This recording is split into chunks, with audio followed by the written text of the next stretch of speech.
Before I tell you this story, I need you to do something for me. Think about someone who made you feel small, someone who looked at you like you were nothing, someone who told you that you would never amount to anything. Do you have that person in your mind? Good. Now imagine watching their faces crumble. Imagine watching their arrogance melt away.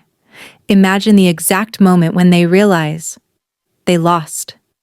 That's what this story is about. And trust me, the ending is going to be worth every single second. So stay with me.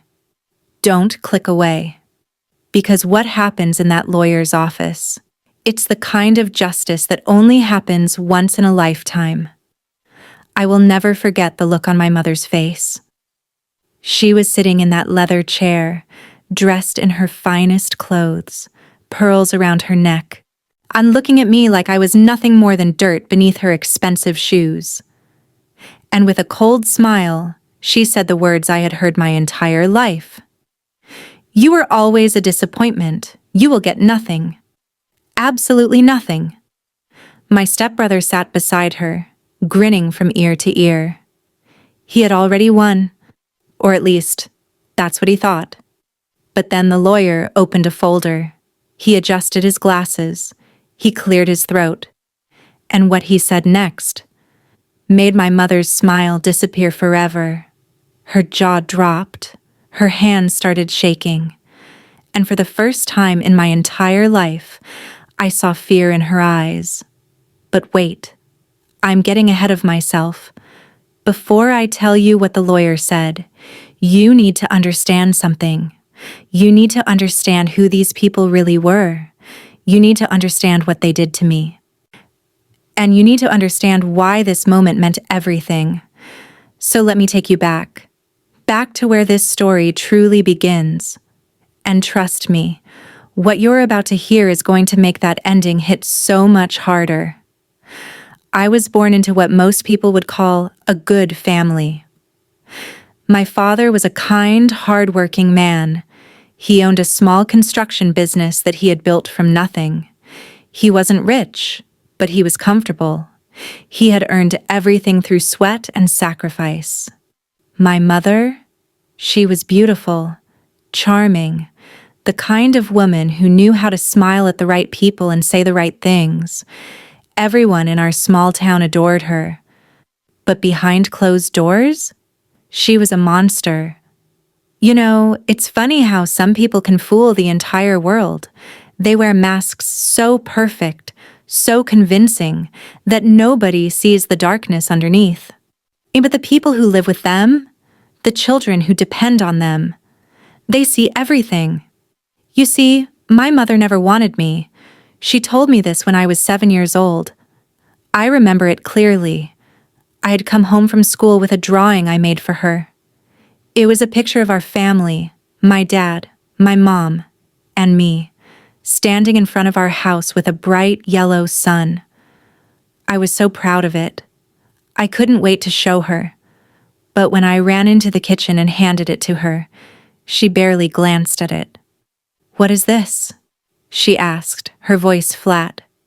"It's us, Mommy. It's our family." She looked at it for a long moment. And then, and I want you to really picture this, she crumpled it up slowly, deliberately, and threw it in the trash. "I never wanted children," she said coldly. "Your father did. So don't expect me to pretend I care about your little drawings." I stood there, frozen. Tears streamed down my face. 7 years old, and my own mother had just told me I was unwanted. That was the day I learned the truth. My mother did not love me. She never had. And she never would. My father was my entire world. He was the one who hugged me when I cried. He was the one who helped me with my homework. He was the one who told me I was special, even when my mother made me feel like I was worthless. But my father worked long hours. He was building his business, trying to give us a better life. He didn't see what happened when he wasn't home.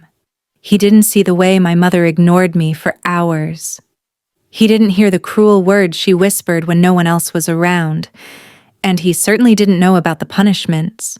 Even if I made too much noise, locked in my room without dinner, if I asked for anything, a toy, a book, a trip to the park, I was told I was greedy and selfish.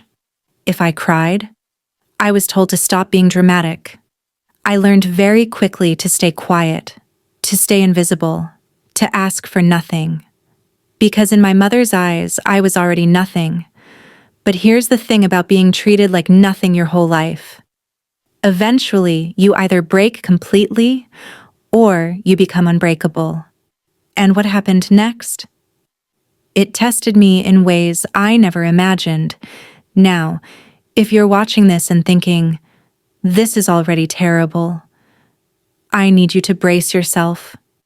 Because the next part of this story, this is where everything gets worse, and I need you to pay close attention, because what happens here sets up everything that comes later.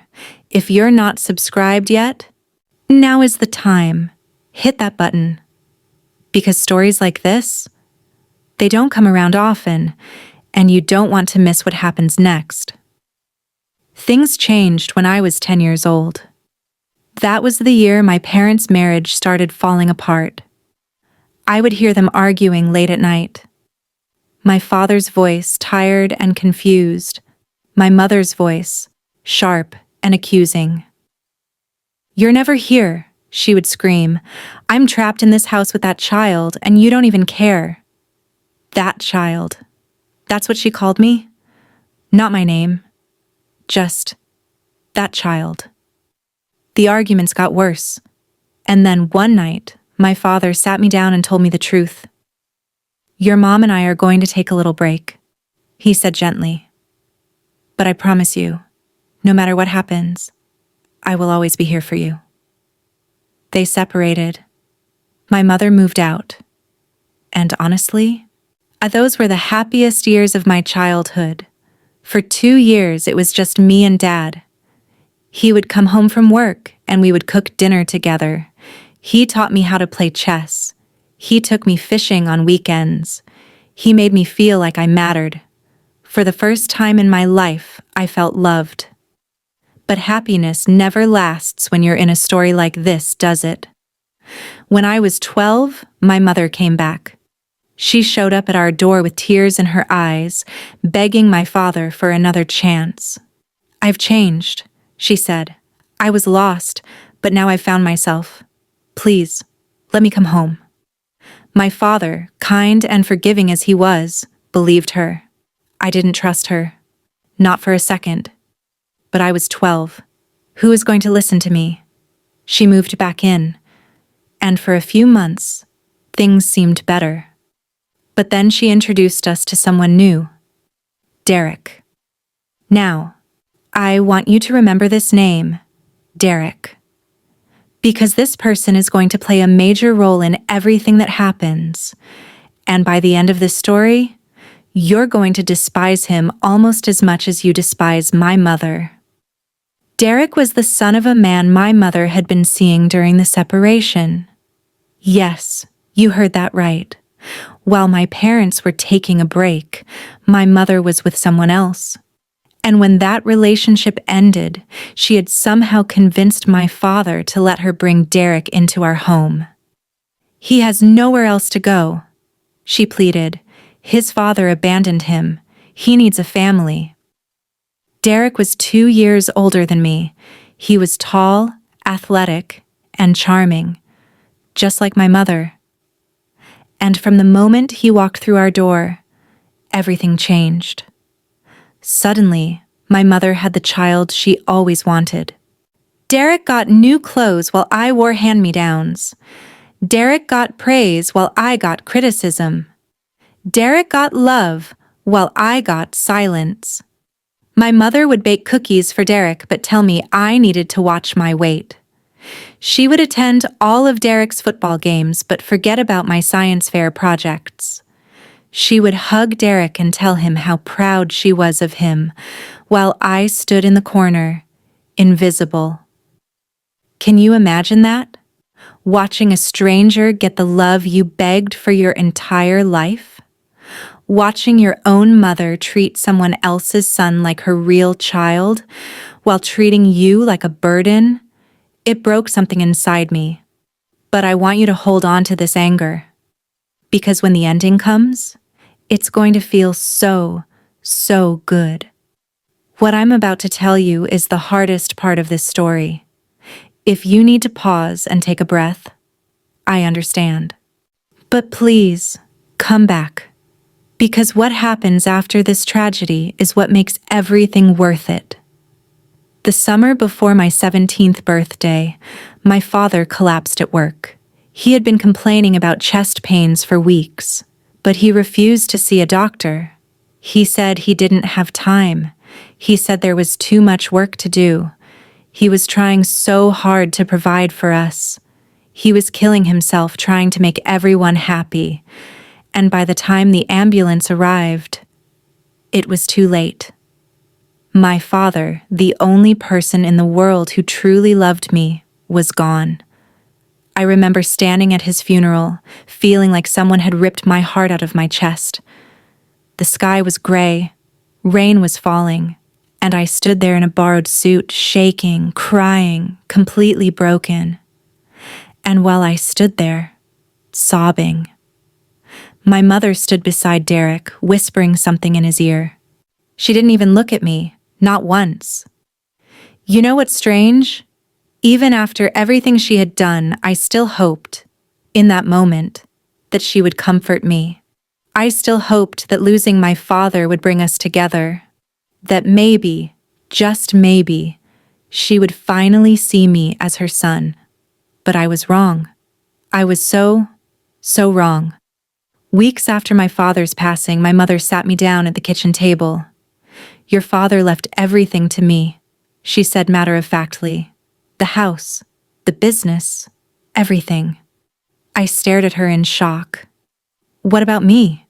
She smiled coldly. "What about you? You're still a minor. I'll take care of you until you're 18.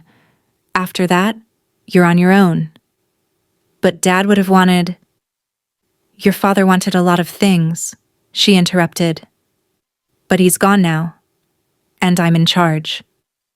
She leaned closer, her voice dropping to a whisper. "You will inherit nothing.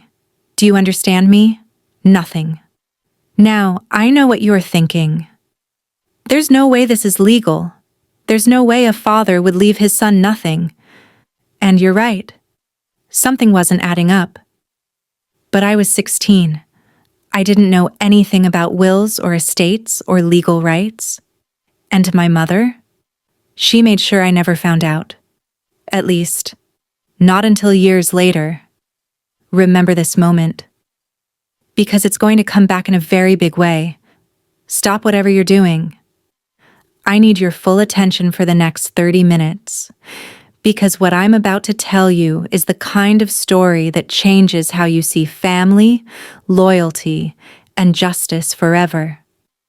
This is the story of a mother who spent her entire life playing favorites. A mother who used her dying breath to try and destroy her own daughter. And a will that exposed secrets she thought she had buried forever. By the end of this video, you're going to feel angry. You're going to feel heartbroken. But I promise you, you're also going to feel something powerful.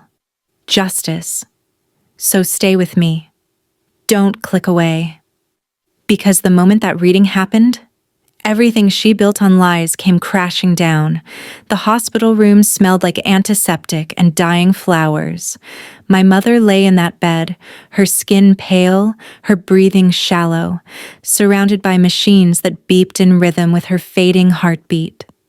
My brother Marcus stood at her bedside, holding her hand, tears streaming down his face. And me? I stood in the corner, watching, waiting, feeling nothing but emptiness, because my mother had made sure I knew my place my entire life. I was the unwanted one, the mistake, in the daughter who should have never been born. And even now, even in her final moments, she wanted to make sure I knew it. She lifted her trembling hand and pointed at me. You, she whispered, her voice cracked and weak. You get nothing. Do you hear me? Nothing. Marcus looked at me with pity in his eyes. But he didn't say a word. My mother's hand dropped, her eyes closed. And 3 minutes later, she was gone. I thought that was the end of it. I thought her cruelty had finally died with her. But I was wrong, because 2 weeks later, a lawyer called with news that would change everything. My mother had left behind a will. And what was inside it? It wasn't what anyone expected. Okay, I need to pause right here. If you're new to this channel, you need to understand something. This is not just a story. This is a community. Every single week, I share stories of people who were betrayed by the ones they trusted most, and how they found their way back to justice. Stories of revenge, stories of redemption, stories that remind you that karma is real. If that sounds like something you need in your life, and trust me, you do, then I need you to do something right now. Look at that subscribe button. See it? Now click it. Turn on notifications. Because if you click away without subscribing, YouTube might never show you this channel again, and you'll miss stories that could change your entire perspective on life. We're building something here, a family of survivors, people who refuse to be broken by those who tried to destroy them. Don't you want to be part of that? So subscribe. Right now. It takes 1 second. And then, let's continue this story together. Because what happens next? It's going to blow your mind. Let me take you back to the beginning. My name is Clara. I was born 3 years after my brother Marcus. And according to my mother, I was born at the wrong time. She told me this when I was 8 years old. We were sitting at the kitchen table. Marcus had just received a new bicycle for getting good grades. I had gotten the same grades, but my gift was a pat on the head and the words, "That's expected from you." When I asked why Marcus got a bike and I didn't, my mother looked at me with cold, empty eyes. "Because when you were born, you almost took everything from me," she said. "The doctors said I might not survive. Your father spent all our savings on hospital bills. You cost us everything before you even took your first breath." I was 8. I didn't understand what she meant. But I understood the feeling of being unwanted, the feeling of being blamed for something I had no control over. That feeling would follow me for the next 25 years. My father was different. He loved me, truly loved me. He would sneak me candy when my mother wasn't looking. He would read me bedtime stories when she refused to come into my room. He would whisper in my ear, "You are my gift, Clara. Never forget that." But my father was weak. He loved my mother too much to stand up to her. He watched her treat me like an outsider and said nothing. He let her favor Marcus in every possible way and pretended not to notice. And when I was 12 years old, he got sick. Cancer. It took him 8 months. And when he died, I lost the only person in that house who loved me. I want you to imagine something for a moment. Imagine being 12 years old. Imagine losing your father, the only person who made you feel safe.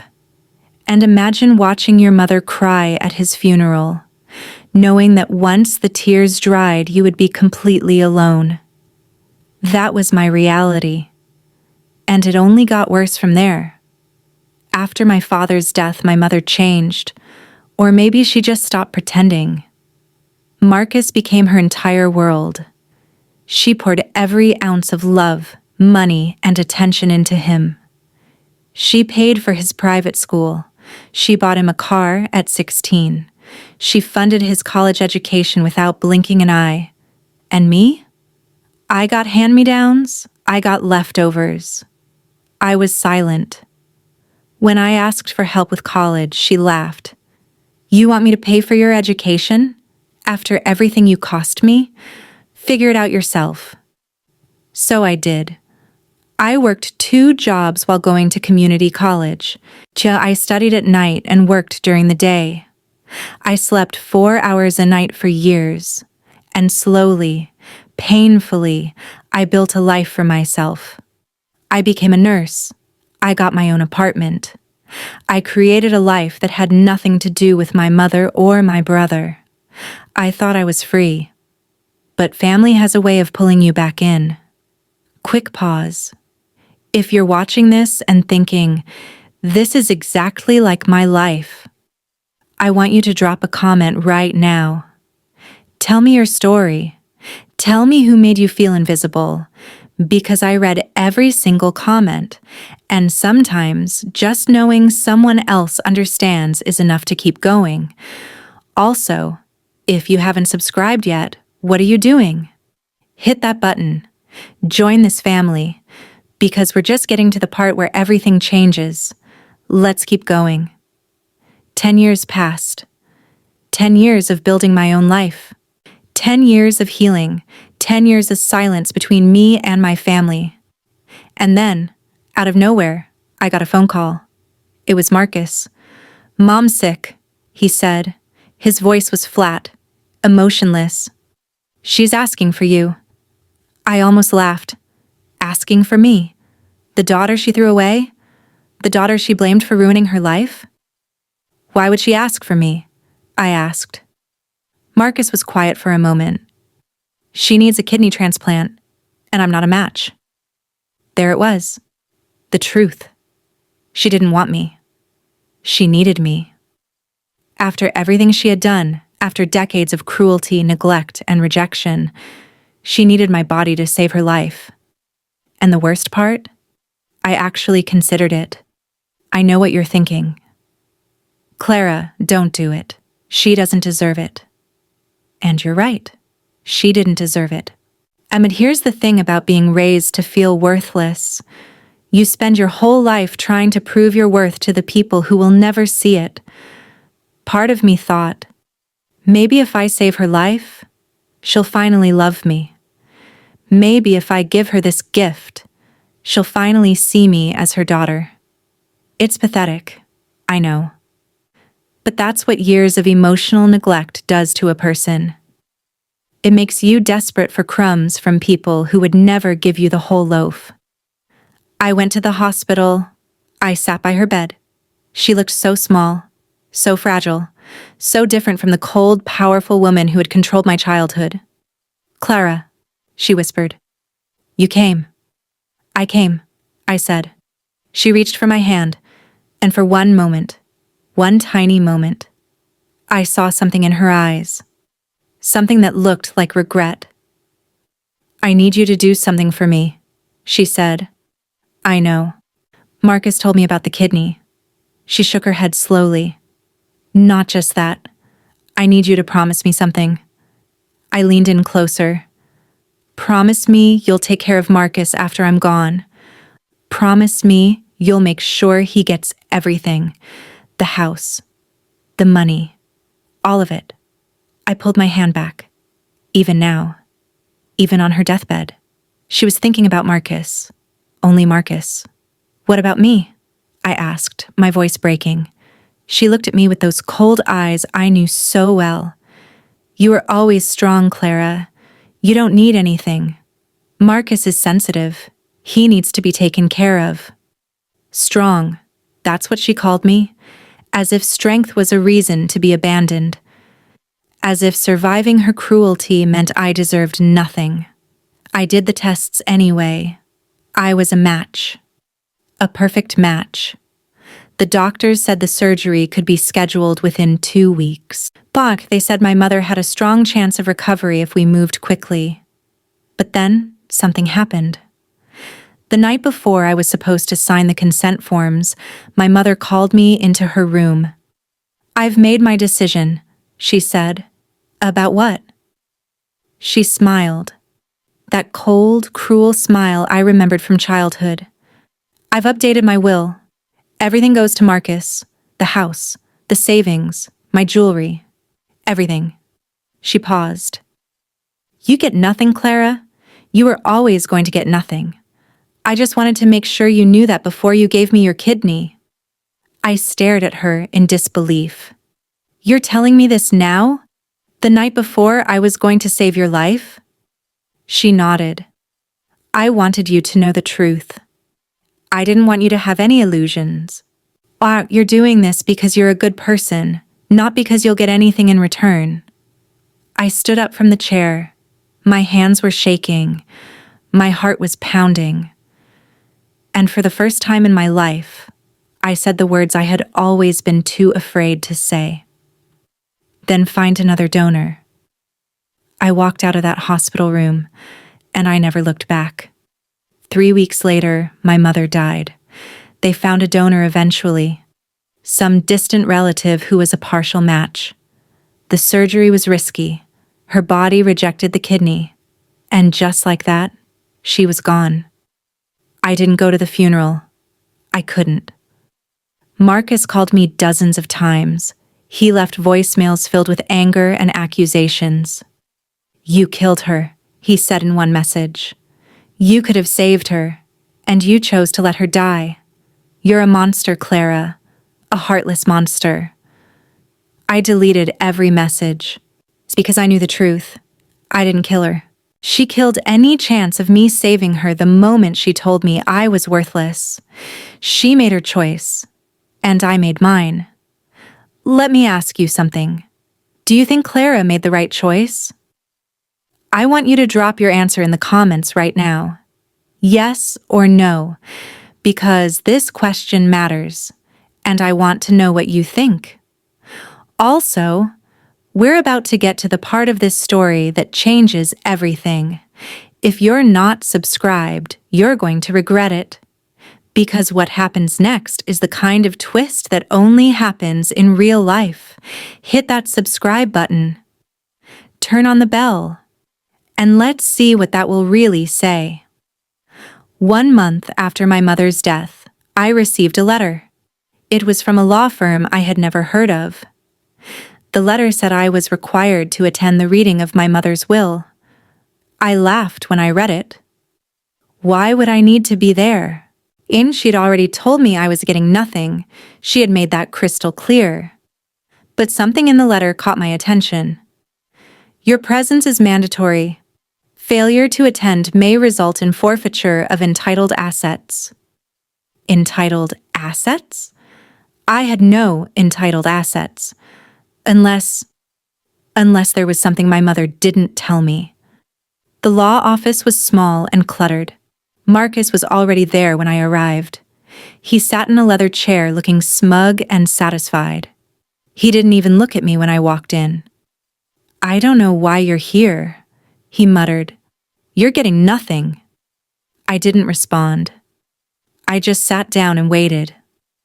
The lawyer, a woman in her 60s with sharp eyes and silver hair, entered the room carrying a thick folder. Thank you both for coming, she said. I'm attorney Patricia Vaughn. I've been your mother's legal representative for the past 15 years. 15 years? That was news to me. My mother had never mentioned having a long-term lawyer. Before we begin, Mrs. Vaughn continued, I need to inform you that this will contain some unusual provisions. Marcus shifted in his seat. Unusual how? The lawyer opened the folder. Your mother left behind 2 wills. The room went silent. 2 wills? I looked at Marcus. He looked just as confused as I felt. The first will, Mrs. Vaughn explained, was written 3 weeks before her death. This is the will she told both of you about. The one that leaves everything to Marcus. Marcus nodded, a small smile forming on his lips.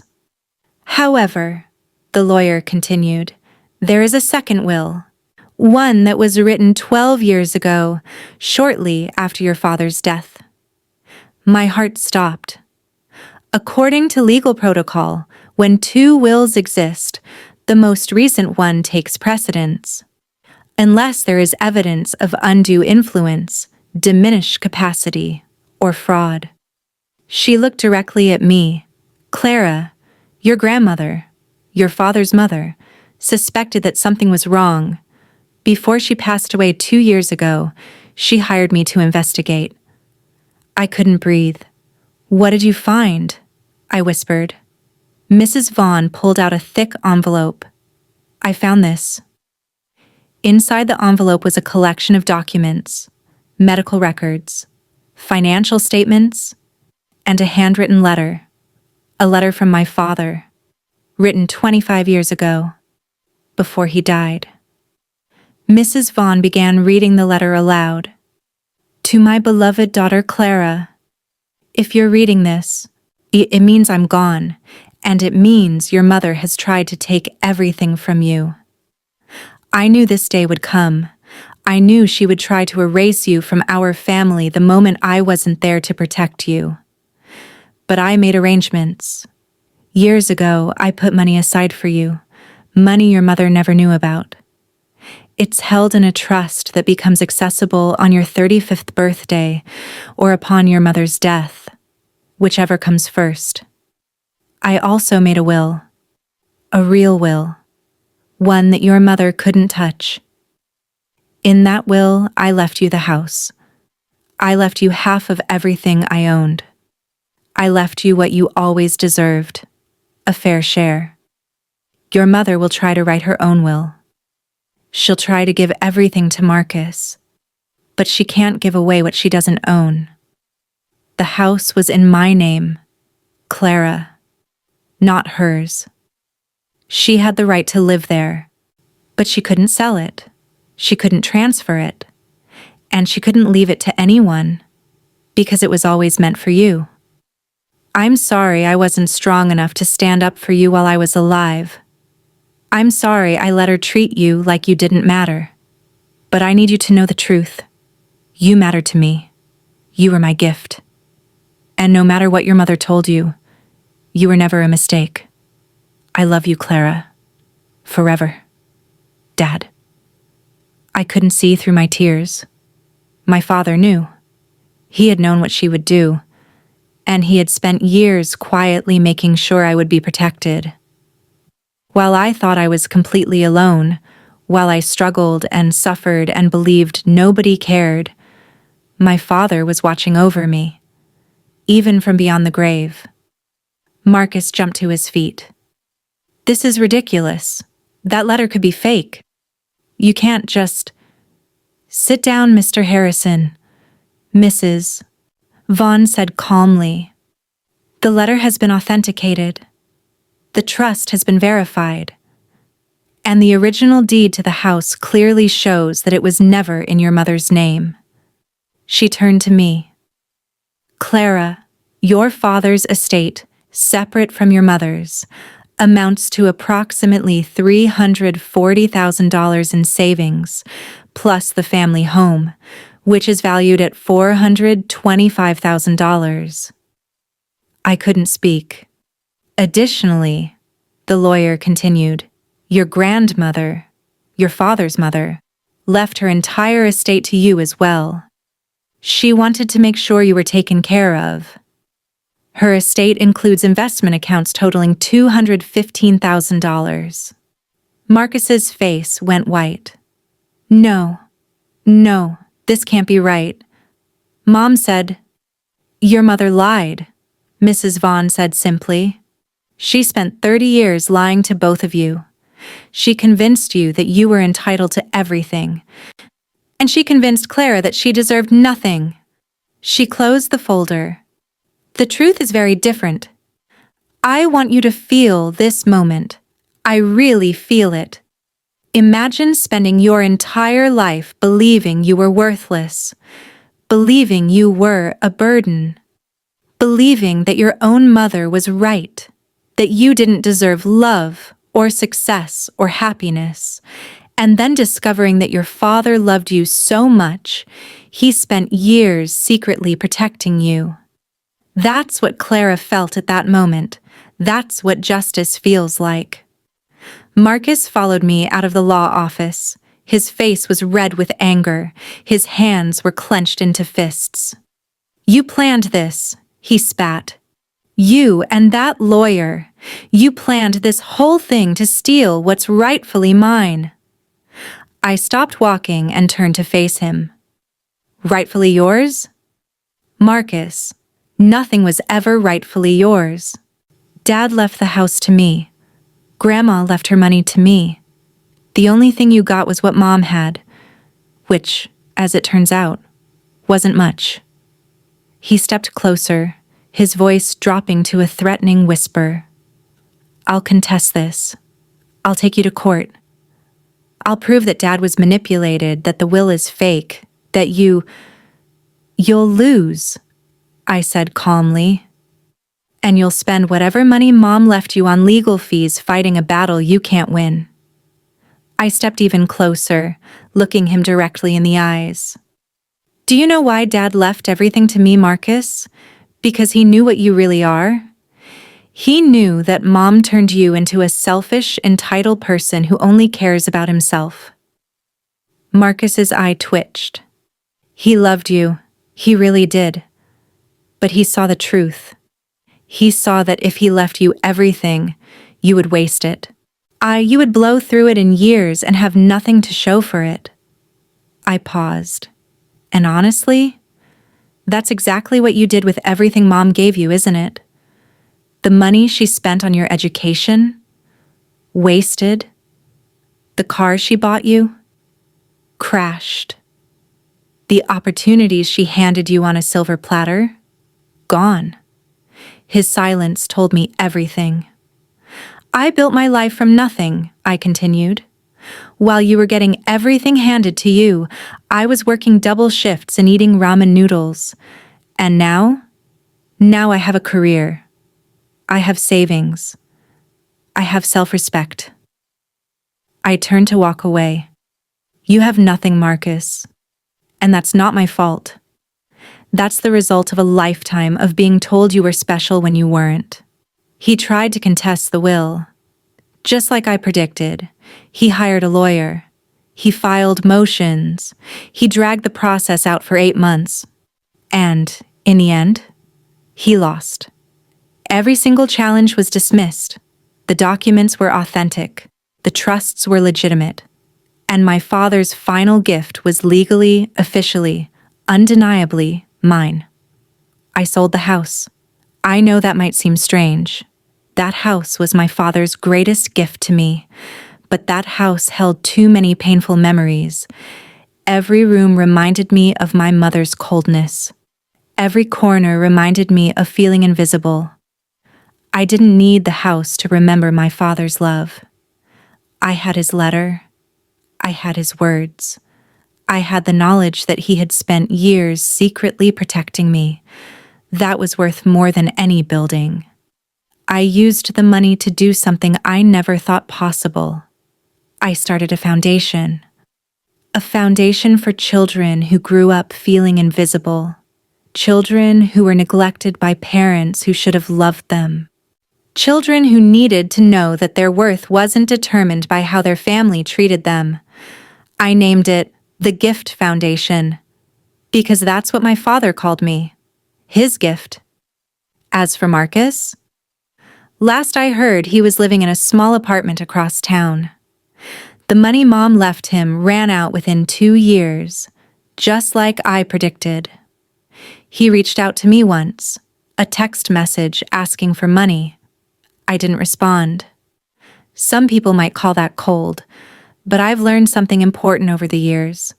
You can't save someone who refuses to save themselves. Marcus had every opportunity. He had every advantage, and he wasted all of it. That's not my responsibility. My responsibility is to myself and to the legacy my father left behind. If you've made it this far, I want to speak directly to you, not as a storyteller, as someone who understands. Maybe you've been where Clara was. Maybe you've spent your life feeling invisible. Maybe someone who should have loved you made you feel like you were a burden, a mistake, a problem to be tolerated rather than a person to be cherished. If that's you, I need you to hear something. They were wrong. The people who made you feel small, they were wrong. The people who told you that you didn't deserve love, they were wrong. The people who gave everything to someone else while leaving you with nothing, they were wrong. And one day, maybe not today, maybe not tomorrow, but one day, the truth will come out.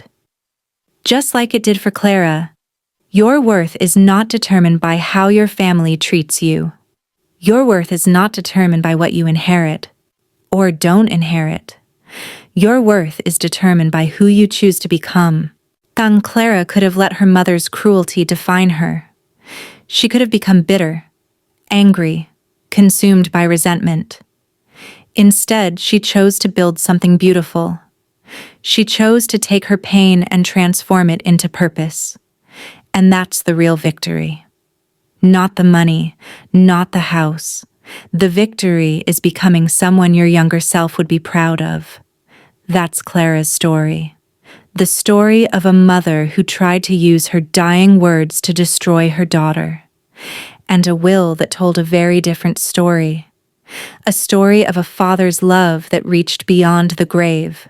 A story of justice that took 30 years to arrive, but arrived all the same. Now, I need something from you. If this story touched you, if it made you feel seen, I need you to do 3 things right now. First, drop a comment. Tell me your story. Tell me about someone who made you feel invisible. Or tell me what you would have done in Clara's position. I read every single comment, every single one. And sometimes just sharing your story is the first step toward healing. Second, smash that like button. I know it sounds simple, but it matters. It tells YouTube that this story deserves to be seen. It helps us reach more people who need to hear this message. Third, subscribe. If you're not subscribed yet, you're missing out. Every single week, I share stories like this one. Stories of betrayal, stories of revenge, stories of people who were counted out and came back stronger than ever. But here's the thing. YouTube doesn't show you videos from channels you're not subscribed to. That's just how the algorithm works. So if you click away without subscribing, you might never see this channel again. And you'll miss stories that could change your perspective. Stories that could remind you that you're not alone. Don't let that happen. Hit that subscribe button right now. Turn on the notification bell so you never miss an upload and become part of this community. We're not just a channel.